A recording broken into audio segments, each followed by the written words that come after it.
এক, আতিউল্লাহ, কার গোলামি করতে হবে? বলেন কার? কেন আল্লাহর গোলামি করতে হবে? আমাদের খাবার দাবারের বন্দোবস্ত কে করে দেন? কোনো সন্দেহ আছে? আসমানকে ধরে রেখেছেন কে? জমিনকে ধরে রেখেছেন কে? জমিনের নিচে আছে কিছু? না, শূন্যে কিচ্ছু নাই, শূন্যে ঘুরতেছে এখন জমিন। আমাদের মৃত্যু জীবন সব আল্লাহর হাতে, গোলামি তো তারই হবে, মাবুদ তো তিনিই হবেন, ইবাদতের উপযুক্ত তিনিই হবেন, যিনি গোটা বিশ্বের, মহাবিশ্বের, সর্ববিশ্বের প্রতিপালক। সেজন্যে ইবাদত, গোলামি, দাসত্ব কার?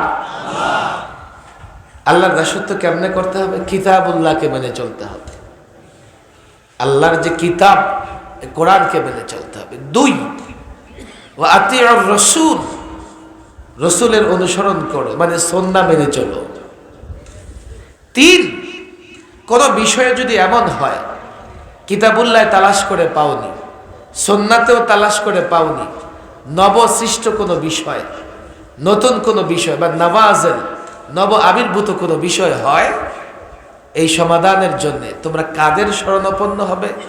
উলুল আমর, যাদের কাছে এই কোরআন এবং সুন্নাহর জ্ঞান আছে, ওলামা এবং ফুকাহা। হযরত আব্দুল্লাহ ইবনে আব্বাস সহ অনেক মুফাসসিরিন উলুল আমরের ব্যাখ্যা করেছেন ওলামা এবং ফুকাহা। তাদের ফতোয়া, তাদের মতামতের ভিত্তিতে কাজ করতে হবে, এই নির্দেশনা ঈমানদারদেরকে আল্লাহ দিয়েছেন। এখন যদি কখনো ঝগড়াঝাটি হয়, আলেম বলছে একটা, জনগণ বলে একটা, আমার এতাতি ভাইরা বলে একটা, আবার আমরা বলি একটা, কথা ঠিক না বেঠিক? সমাধানের পথ কি? ফাইন তানাযাআতুম ফারুদ্দুহু ইলাল্লাহি ওয়ার রাসূল, যদি ঝগড়া হয়ে যায় আল্লাহ আল্লাহর রাসূলের দিকে রুজু করো, অর্থাৎ কিতাবুল্লাহ এবং সুন্নাহর দিকে ধাবিত হও, এবং কিতাবুল্লাহ সুন্নাহ দিয়ে তোমরা মীমাংসা এবং ফায়সালা করে নাও। অনেক কথা আমি সেদিকে যাব না। উলুল আমরের ব্যাখ্যায় কেউ কেউ বলেছেন উলুল আমর মানে ন্যায়পরায়ণ বাদশাহ, শাসক। তিনি জনগণের কল্যাণে যদি কোনো কথা বলেন সেটাও জনগণকে মানতে হয়। এখন কোন শাসক কতটা ন্যায়পরায়ণ এটা আপেক্ষিক বিষয়। যারা এই দল করে তারা বলবে আমার দলের শাসক ভালো, দুর্নীতি করলেও ভালো। যারা বি দল করে তারা মনে করে তাদের দলের শাসক ভালো। এখন কোন সময় যদি এই জনতার শাসকদের সঙ্গে মুখোমুখি অবস্থান তৈরি হয়ে যায়, যেমন গত 16 বছর আমাদের হয়েছিল, গত 16 বছর ওলামায়ে কেরাম সবচাইতে বেশি জুলুম সহ্য করেছে। আলেমদের উপরে কি জুলুম হয়েছে এর বর্ণনা রাতভর দিলেও শেষ হবে না। আলেমদেরকে বিচ্ছিন্ন করে রাখা হয়েছে, আইসোলেট করে, ফাঁসির সেলে 24 ঘন্টা তালাবদ্ধ করে দিনের পর দিন, 2 থেকে 3 বছর। কেন? আলেমরা জনগণের কাছে গেলে তারা এমন কিছু কথা বলে, জনগণ উত্তেজিত হয়, জনগণ আলেমদের পক্ষে যায়, জনগণ আলেমদের মতামত গ্রহণ করে সরকারের বিরোধিতা করে। এটা যেন না করতে পারে আলেমকে বিচ্ছিন্ন করে জেলখানায় বন্দি করে রেখেছে। কিন্তু তারা জানে নাই আলেমকে জনগণ থেকে বিচ্ছিন্ন করলেও জেলের ভেতরে ঢুকিয়েও আলেমকে আল্লাহ থেকে বিচ্ছিন্ন করা যায় না। কি করেছে জেলখানায় আলেমরা? রাত 12টার পরে এক এক কামরা থেকে কান্নার আওয়াজ আসতো। কেউ দাঁড়ায় নামাজে তাহাজ্জুদে কেরাত পড়তেছে আর কান্না করতেছে, কেউ রুকুতে কান্না করতেছে, কেউ সেজদায় কান্না করতেছে। অথচ দেখেন ক্ষমতায় থাকবার জন্য কত কিছু করেছে। সেকুলারিজম এনেছে ভারতকে খুশি করার জন্য, গণতন্ত্র এনেছে আমেরিকাকে খুশি করবার জন্য, সমাজতন্ত্র এনেছে রাশিয়া চায়নাকে খুশি করবার জন্য। কিন্তু আল্লাহর ফয়সালা যখন হয়েছে তার পতন কোনো রাষ্ট্র ঠেকাতে পারে নাই। কখনো এমন হতে পারে ওলামায়ে কেরাম রাষ্ট্রে বা সরকারের মুখোমুখি হবে, তখন ফায়সালা কি? আমি দল করি, ক্ষমতায় আমার দল, মৌলবী ছাড়ো, আমার স্বার্থ যেখানে আমি সেখানে ন। তখনও ফাইন তানাযাআতুম ফি শাইইন ফারুদ্দুহু ইলাল্লাহি ওয়ার রাসূল, তখনও যদি ঝগড়া হয় এটা ফয়সালা করে দাও। ফয়সালা এমন করো, কোরআন সুন্নাহর দিকে যাও। আলেম যদি কোরআন সুন্নাহ অনুযায়ী কথা বলে, আলেমেরটা সঠিক। আলেম যদি কোরআন সুন্নাহ অনুযায়ী কথা না বলে, আলেমেরটা সঠিক হবে না। কিন্তু দলের কারণে, দলান্ধতায় পড়ে কিংবা স্বার্থের কারণে কেউ যদি আলেমদের বিরুদ্ধে অবস্থান নেয়, কোরআন সুন্নাহর বিরুদ্ধে অবস্থান নেয়, মীমাংসা কোনোদিন হবে না। কেন? আলেম তো তার অবস্থান ছাড়বে না, আলেম কোরআন সুন্নাহর পথ ছাড়বে না, আলেম হকের পথ ছাড়বে না, আলেম স্বার্থের কাছে বিক্রি হবে না। সুতরাং কোনোদিন মীমাংসা হবে না, ঝগড়া কিয়ামত পর্যন্ত চলতেই থাকবে। অনেক কথা, আমার আয়াতের তর্জমা বলবো, আমি বলেছি লম্বা তাফসির আমি করব না। কখন তুমি কিতাবুল্লাহ এবং সুন্নাহর দিকে রুজু করবে, দাবিতে হবে ইন কুনতুম তুমিনুনা বিল্লাহি ওয়াল ইয়াউমিল আখির। একটা কঠিন ধমক আল্লাহ এখানে দিয়ে দিয়েছেন। এই বেটা, তুমি তখনই রুজু করতে পারবে যখন আল্লাহ এবং পরকালের বিশ্বাসী হবে।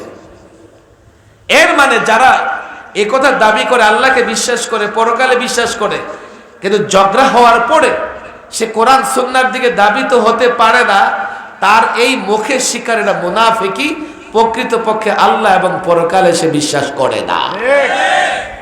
আল্লাহ বলে দিয়েছেন, যদি তুমি আল্লাহ এবং পরকালে বিশ্বাসী হও, ফারুদ্দুহু ইলাল্লাহি ওয়ার রাসূল। আর পরকালে বিশ্বাসী না হলে তুমি যেতে পারবে না। মুখে যদি নিজেকে যতই মুসলমান দাবি করো, তুমি একটা পাক্কা মুনাফিক।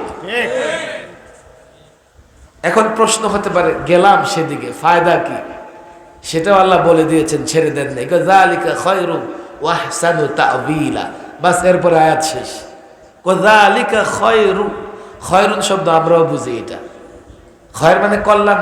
আল্লাহ বলতেছে, আমি যে পথ পন্থা ঝগড়া মিটাবার জন্য বাতলে দিয়েছি, এটাতে খয়ের, এটাতে কল্যাণ, এটাতে কল্যাণ। শুধু কল্যাণ নয়, এর পরিণাম কি হবে জানো? ওয়াহসানু তা'ওয়িলা, এই পথে যদি অগ্রসর হও তোমাদের পরিণামও উত্তম এবং ভালো হবে। এবার আপনারা আমার দিকে তাকান। আমি দুটা লড়াই ঝগড়ার কথা বলেছি, রাজনৈতিক। আমরা সাধারণত রাজনৈতিক লড়াই ঝগড়ার মধ্যে লিপ্ত থাকি। এই বাংলাদেশের 53 বছরের বাংলাদেশেই লড়াই ঝগড়া ছাড়া তেমন কিছু আমরা দেখি নাই। রাজনৈতিক লড়াই ঝগড়ায় এই দেশে এই পরিমাণ গাড়ি ভাঙছে, জাপানিরা 1 বছর এত গাড়ি তৈরিও করে না। রাজনৈতিক লড়াই এবং জড়া, এই যে 5ই আগস্টেই তো প্রায় 2000 ছাত্র জীবন দিয়েছে। পৃথিবীর নানা দেশের যুদ্ধেও এত মানুষকে জীবন দিতে হয় নাই। এমন নোংরা রাজনীতি বাংলাদেশে আছে। এই নোংরা রাজনীতি থেকে বের হয়ে যদি মনে করো আজকে একদল দৌড়াইছে 16 বছর, আবার আরেক একদল দৌড়াচ্ছে 16 বছর, অন্য দল দৌড়ে আসছে, কথা ঠিক না বেঠিক? কালকে যেবার পাল্টা আরেক দল দৌড়াবে না, পালাবে না, গ্যারান্টি আছে? আজকে তুমি দৌড়াবে, কালকে সে দৌড়াবে। এখান থেকে বের হয়ে যদি মীমাংসা চাও, কিতাবুল্লাহ এবং সুন্নাহ, আল্লাহ তাবারক ওয়া তাআলার নির্দেশ এবং রাসূলুল্লাহর সুন্নাহ অনুযায়ী ফায়সালা করতে হবে, তাহলে কোনো ঝামেলা থাকবে না। অনেক কথা রে ভাই, রাত অনেক হয়ে গেছে। কেমনে কিতাবুল্লাহর সুন্নাহ দ্বারা রাজনৈতিক ফায়সালা হবে? 16 বৎসরে, গত 16 বৎসরে কিতাবুল্লাহ সুন্নাহর তো কোনো মূল্যই ছিল না। বাংলাদেশের সংবিধান, যেই সংবিধানে 32 বছর বিসমিল্লাহির রহমানির রহিম ছিল, যেই সংবিধানে 32 বছর আল্লাহর উপর পূর্ণ আস্থা এবং বিশ্বাসের জায়গা ছিল, 2011-তে পঞ্চদশ সংশোধনী 15তম সংশোধনীর মাধ্যমে পলাতক সরকার বিসমিল্লাহির রহমানির রহিম তুলে দিয়েছে। আমরা তো অবাক হয়েছি, আরে এটা কি? তোমরা মুসলমান কোরআন পড়ো, কেন বিসমিল্লাহ বলে কোরআন পড়ো না? তোমরা মুসলমান খাবার খাও, বিসমিল্লাহ বলে খাবার খাও না? তোমরা যখন ঘুমোতে যাও বিসমিল্লাহ বলে ঘুমোতে যাও না? ঘর থেকে বের হও বিসমিল্লাহি তাওয়াক্কালতু আলাল্লাহ এটা বলে বের হও না? তাহলে ছোটখাটো কাজে যদি আল্লাহর নাম নাও, আল্লাহর নামে শুরু করো। সংবিধান এত বড় কাজ, এত বড় দলিল, যার অধীনে 16 কোটি মানুষ চলবে, এমন একটা সংবিধান রচনায় তোমার তো সবার আগে বিসমিল্লাহ নিজের প্রয়োজনই আনা দরকার ছিল। বাদ দিয়ে দিলে আল্লাহর উপর আস্থা বিশ্বাস। আরে মুমিন 10 টাকা খরচ করলেও আল্লাহর উপর বিশ্বাসটাকে খরচ করে। বাদ দিয়েছ, চুরি করার রাস্তা খুলে গেছে। গত 16 বৎসরে 12 লক্ষ কোটি টাকা দেশের পাচার হয়েছে। 18,35,000 কোটি টাকা ঋণী বাংলাদেশ এখন। আজকে যে বাচ্চাটা জন্ম নেবে তার মাথায় 1.5 লক্ষ টাকার ঋণ। কি করেছো তোমরা? শুধু অতীত নয়, বর্তমান এবং ভবিষ্যৎ। আমরা কোনো প্রতিশোধে বিশ্বাসী নই কিংবা দল বিদ্বেষী নই। হকের পক্ষে কথা যখন বলি, এটা কারো পক্ষে বিপক্ষে নয়, সবার পক্ষে। রাষ্ট্রের টাকা যদি চুরি হয়, এই টাকা আপনার টাকা। বলবো আমি তো ট্যাক্স কর দিই না। আরে ট্যাক্স কর আপনি দেন না। ওই যে বিদ্যুৎ বিল দেন, দেখবেন পিছনে লেখা আছে এক্সট্রা চার্জ আপনার দেওয়া লাগে। মোবাইলে কথা বলেন, মিনিটে তো কথা বলতেছেন, খবর নাই, এক্সট্রা চার্জ গভর্নমেন্ট কেটে নেয়। কথা ঠিক না বেঠিক? বাজার থেকে যাই কিনবেন আপনাকে ব্যাট দিতে হয়। বিদেশি জিনিস আসলে কাস্টম দিতে হয়। টাকা পয়সার মালিক হবেন তো বৎসরে বৎসরে ট্যাক্স দেওয়া লাগে। আপনি কেমনে বাঁচবেন? জমির খাজনা দেওয়া লাগে। জমি ক্রয় বিক্রয় রেজিস্ট্রি করবেন, গভর্নমেন্টকে ফি দেওয়া লাগে। দাউদকান্দি বাসে যাবেন, ব্রিজ পারাবেন তো টোল দেওয়া লাগে। হুজুর আমি দেই না, বাসওয়ালা দেয়। বাসওয়ালা টোল নিজের পকেট থেকে দেয় না, ভাড়া বাড়ায়া আপনার পকেট থেকে নিয়ে টোল দেয়। রাস্তাঘাট, ব্রিজ, কালভার্ট নির্মাণ হবে আপনার টাকা, আপনার পয়সায়। এগুলোতে চুরি করলে আপনার টাকা, আপনার পয়সা চুরি করেছে। তাহলে মুসলমানের জন্য উচিত হচ্ছে প্রত্যেকটা কাজ শুধুমাত্র আল্লাহর উপর ভরসা করেই তো করবে। কথা ঠিক না বেঠিক? রাজনৈতিক ঝগড়া কেন হয়েছে? আমরা বলেছি বিসমিল্লাহির রহমানির রহিম থাকতে হবে, তারা বলেছে না, এই রাষ্ট্র সেকুলার রাষ্ট্র, এখানে বিসমিল্লাহ থাকবে না। আমরা বলেছি মুসলমান দাবি করলে এটা রাখতেই হবে। ঝগড়া শুরু হয়ে গেছে, কসাই মুদি আসতেছে। আমরা বলেছি তাকে স্বাগত জানাতে পারবো না। বলেছে কেন স্বাগত জানাতে পারবেন না? রাষ্ট্রীয় অতিথি রাষ্ট্রীয় প্রোগ্রামে এসছে। আমি ক্লিয়ার বলেছি, কসাই মুদির চেহারার দিকে তাকালে আমি দেখতে পাই তার দাঁতে, তার হাতে গুজরাটের নিরীহ মুসলমানদের রক্ত লেগে আছে। তার শাসন আমলে 400 বছরের পুরনো বাবরি মসজিদকে ভেঙে রাম মন্দির বানানো হয়েছে। তার শাসন আমলে গরুর গোশত ফ্রিজে রাখবার কারণে 2 নারী দর্শনের শিকার হয়েছে। গরু নিয়ে হেঁটে যাচ্ছে, এক বৃদ্ধকে বেদম প্রহার করে হত্যা করা হয়েছে। মসজিদে আযান বন্ধ, প্রকাশ্যে নামাজ বন্ধ। মসজিদের মিনারায় উঠে গেরুয়া পতাকা টানিয়ে মসজিদের অবমাননা করা হয়েছে। কদিন পর তাদের দেশের নানা রকমের ধর্মীয় গুরুরা আল্লাহর নবীকে নিয়ে কটূক্তি করে। বিচার হয় না, বিচার করবার কেউ নাই। আমি একজন মুসলমান, আমি শান্তিকামী। তারা উগ্র, তারা সাম্প্রদায়িক, তারা সন্ত্রাসী। শান্তিকামী জনতা উগ্র মোদীকে কোনোদিন স্বাগত জানাতে পারে না।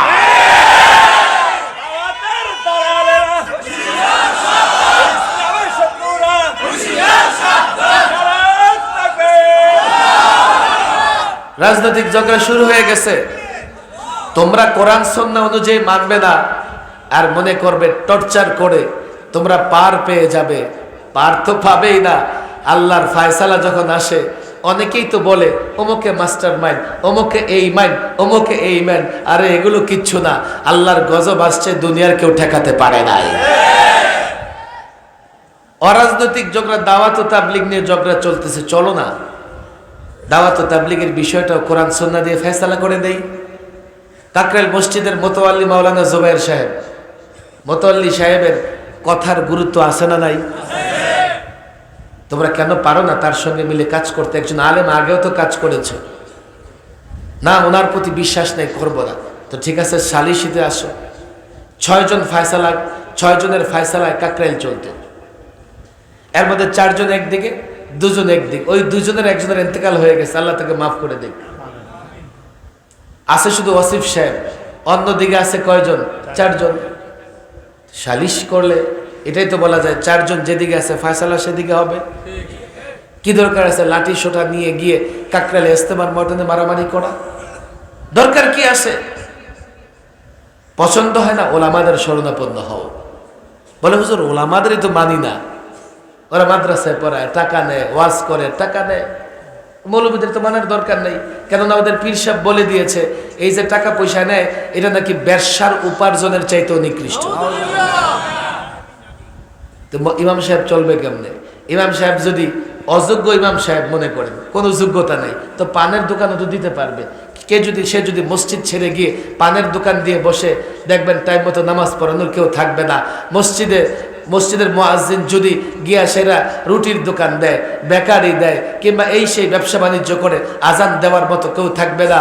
হ্যাঁ, মক্তবের শিক্ষক যদি ছাত্র বাদ দিয়ে গিয়া ব্যবসা করে থাকে, আপনার সন্তান কোরআন পড়া শিখবে না। দীর্ঘদিন ধরে মক্তব, মসজিদ, মাদ্রাসা এগুলোর বেতন বা ওজিফা রাষ্ট্র দিত। ইংরেজ আসার পরে মুসলিম সালতানাত যখন খতম হয়ে যায়, রাষ্ট্র এটা ব্যয় বহন করে না, এখন করে জনগণ। জনগণ অর্থ দেয়, চাঁদা দেয়, মাদ্রাসা চলে, মসজিদ চলে। আর এই লোকগুলো তাদের পুরাটা সময় মাদ্রাসা মসজিদের পেছনে দেয়। তোমরা কি বুঝো না? আসলে তারা বুঝে যে এই হুজুরের এই ওয়াজিফা দরকার, এই মসজিদের ইমামের বেতন দরকার, কিন্তু তারা বুঝলে কি হবে? তাদের টার্গেট তো ভিন্ন। তারা মনে করে জনগণ যদি এইভাবে অনুদান দিয়া ইমাম রাখে, মুয়াজ্জিন রাখে, খতিব রাখে, বক্তা রাখে, আলেম রাখে, ওয়াজ করে, তাহলে তো ইসলাম শেষ হবে না। ইসলাম শেষ না হলে তো আমাদের রাজত্ব চলবে না। এই জন্যেই তারা ওলামাদের বিরোধিতা করে। পরিষ্কার কথা, আমি জনতাকে বলি, কোরআন এবং সুন্নাহ মুসলমান যদি হয়ে থাকো, তোমার রাজনৈতিক দলের স্বার্থ বড় কিছু নয়। মুসলমান যদি হয়ে থাকো, তোমাকে কোরআন সুন্নাহর দিকে যেতেই হবে। মুসলমান যদি হয়ে থাকো, ইন কুনতুম তুমিনুনা বিল্লাহি ওয়াল ইয়াউমিল আখির। আর যদি মনে করো যে না আমি তো মুসলমান না, ফয়সালা ভিন্ন, তোমার সঙ্গে কথাবার্তাও ভিন্ন হবে। এই জন্য বর্তমান পরিস্থিতিতে আমি সবসময় বলি, বলবেন হুজুর আপনি তো বলছেন আলেমদের অনুসরণ করতে, এই মৌলবীর এই দোষ, ওই মৌলবীর ওই দোষ, ওই মৌলবীর ওই দোষ। যার দোষ মনে হয় বাদ দেন তারে। জামাতে উলামা যেদিকে সমস্ত আলেমরা আছে সেদিকে থাকেন। সাকওয়াত সাহেবের এই দোষ, ছাড়েন সাকওয়াত সাহেবকে, দরকার নেই তার কথা শোনার। হাজারো আলেম আছে, তবে খবরদার আপনি চাইলেই আলেমের সঙ্গে বাক বিদণ্ডা করতে পারবেন না। আপনাদের কষ্ট হইতেছে? ডাক্তারের কাছে যান না আপনারা? এমবিবিএস ডাক্তার কি করে, কি সমস্যা, এই সমস্যা, খালি জিজ্ঞেস যদি করেন এই ওষুধটা কি লেখছেন, তাতে আপনারা তাড়াইয়া দিবে, তার সময় নেই হাতে। অস্পষ্ট বুঝতে পারতেছেন না, কিন্তু ওই যে আমার সহকারী আছে তার কাছ থেকে বুঝে নেন। কথা ঠিক না বেঠিক? যদি জিজ্ঞেস করেন যে এটা লেখলেন কেন, এই কোম্পানিওয়ালাকে আপনার পার্সেন্টেজ দেয়, এমন ডাক্তার আছে না নাই? তাইলে তো আপনার খবর। আশেপাশে চুকিস কি চাকু ছুরি থাকলে সঙ্গে সঙ্গে আপনার গলা অপারেশন করে দেবে। একজন আলেম যখন কোনো মাসআলা বলে, আপনি সাধারণ মানুষ এ নিয়ে বিতর্ক করতে পারেন না। দুনিয়ার সাবজেক্ট কঠিন, তার চাইতে আলেম আরো কঠিন। আলেমদের অনুসরণ করতে গিয়ে আপনার খটকা লাগলে আপনি 10 জন আলেমের কাছে যান। বাজারে গিয়ে 1 কেজি লবণ কিনবেন, 10 দোকান দেখেন আয়োডিন যুক্ত না আয়োডিন মুক্ত, কোম্পানিটা কি। 2 কেজি আটা কিনবেন, 6 কোম্পানি দেখে কিনেন। 1 কেজি পেঁয়াজ কিনবেন, 6 দোকানে গিয়ে কিনেন। একটা আলেমের অনুসরণ করবেন, কেন আপনি একটু যাচাই বাছাই করবেন না? যাচাই বাছাই করেন। এটা আল্লাহ কঠিন করে নাই। কোন আলেমের সঙ্গে 1 ঘন্টা বসলে বোঝা যাবে এই আলেমটা দুনিয়াদার না প্রকৃত আলেম। যাচাই বাছাই করে সত্যিকার আলেমকে দেখে আপনাকে তার অনুসরণ করতেই হবে। বলে না হুজুর আমাদের সঙ্গেও আলেম আছে, এমন ফেতনা আছে না নাই? আরে ভাই, তোমার সঙ্গে যে আলেম থাকে তোমার পিছনে চলবে, তোমার মাথায় তো কোরআন সুন্নাহ নাই। তুমি গর্তে গিয়া পড়লে সেও গর্তে গিয়া পড়বে। আর তুমি যদি আলেমের সঙ্গে থাকো, আলেমের মাথায় কোরআন সুন্নাহ আছে, সে সঠিক পথে চলবে, তুমিও তার পেছনে চললে সঠিক পথে চলতে পারবে। খোলাসা কথা। আল্লাহ আমাদের তৌফিক দান করুন। ওলামাদের সঙ্গে আমরা সম্পর্ক রাখবো। রাত অনেক হয়ে গেছে, প্রথম দিনের মাহফিল এত রাত পর্যন্ত চলে না। আমি তো ভয়ে ভয়ে দ্রুত আসছি, আবারও মাঝরাত পেশ করতেছি। আপনাদের কোনো কথা আমি রাখতে পারি নাই। হুজুর বসেন, খান, চা নাস্তা করেন, চাঁদা হবে। তবে যেহেতু চাঁদা না হলে মাদ্রাসা ক্ষতিগ্রস্ত হয়, আমি যতটুকু পারি চাঁদা করে দিছি। আমি চাই এই মাদ্রাসা সুন্দরভাবে পরিচালিত হোক এবং এই এলাকার সকল মানুষ মিলে স্বচ্ছভাবে মাদ্রাসা পরিচালনা করুক। বড় সুন্দর একটা মাদ্রাসা। এই মাদ্রাসার জায়গা না এটা? সামনের মাঠ কিসের? মাদ্রাসা। এটাই তো বড় মসজিদ নাকি? বড় সুন্দর মাদ্রাসা, সুন্দর মসজিদ। আমার পছন্দ করার দরকার নেই, আমি মাজারাত পেশ করতেছি। আমি যেহেতু খুব তাড়াহুড়ো করে আসছি, আমি সোজা স্টেজে চলে আসছি। ইন্তেজাম আরও সুন্দর করা চাই। বিশেষ করে টাইমিংয়ের বিষয়টা আরও খেয়াল রাখবেন আপনারা। আপনাদের কষ্ট হচ্ছে, অনেক রাত পর্যন্ত বসে আছেন, এখনই দোয়া হয়ে যাবে। এই দুইটা কথা মনে থাকবে তো ইনশাআল্লাহ।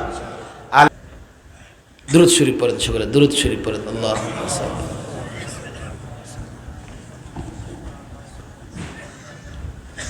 আল্লাহুম্মা বারিক আলা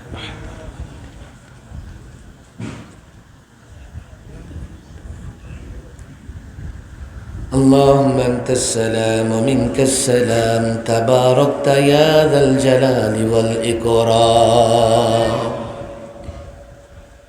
ربنا ظلمنا أنفسنا وإن لم تغفر لنا وترحمنا لنكونن من الخاسرين ربنا لا تزغ قلوبنا بعد إذ هديتنا وهب لنا من لدنك رحمة إنك أنت الوهاب يا أرحم الراحمين يا أكرم الأكرمين يا رب العرش العظيم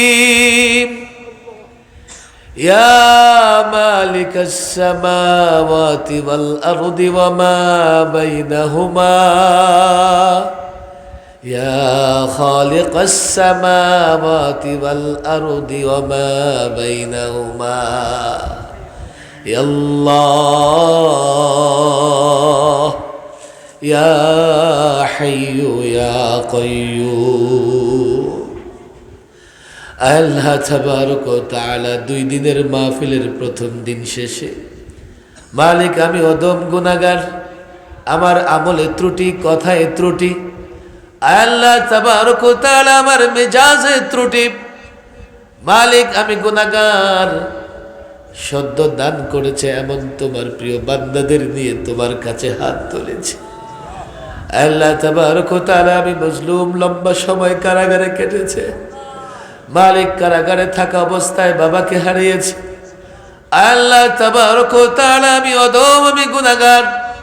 হাফেজে কোরআন এবং যুবকদের সঙ্গে নিয়ে তোমার দরবারে মধ্য রজনীতে হাত তুলেছি মালিক। যারা মাহফিল আয়োজন করেছে, মেহনত করেছে, শ্রম দিয়েছে, দান করেছে, আল্লাহ মাহফিলের জন্য দোয়া করেছে, মাহফিলে উপস্থিত হয়েছে, আমাদের প্রত্যেককে তুমি কবুলের মঞ্জুর করে নাও। আল্লাহ তাবারক ওয়া তাআলা জীবনে যত গুনাহ করেছি, অন্যায় করেছি, নফসের উপরে জুলুম করেছি, জেনে করেছি, না জেনে করেছি, শয়তানের ধোঁকায় পড়ে করেছি, সমস্ত ভুলের জন্য অনুতপ্ত, লজ্জিত, তোমার কাছে ক্ষমা চাই, তোমার কাছে মাফ চাই মালিক। আমাদের মাফ করে দিয়ে আমাদের সকলকে তুমি তোমার নেককার বান্দাদের অন্তর্ভুক্ত করে নাও।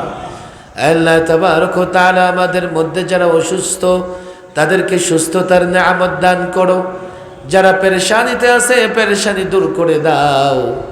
আল্লাহ তাবারক ওয়া তাআলা ব্যবসায়ী ভাইদের ব্যবসায় বরকত দান করো, চাকরিজীবীদের কামাই রোজগারে বরকত দান করো মালিক। সমস্ত মুসলমানের জন্য ইজ্জতের সঙ্গে হালাল রিজিকের ব্যবস্থা করে দাও।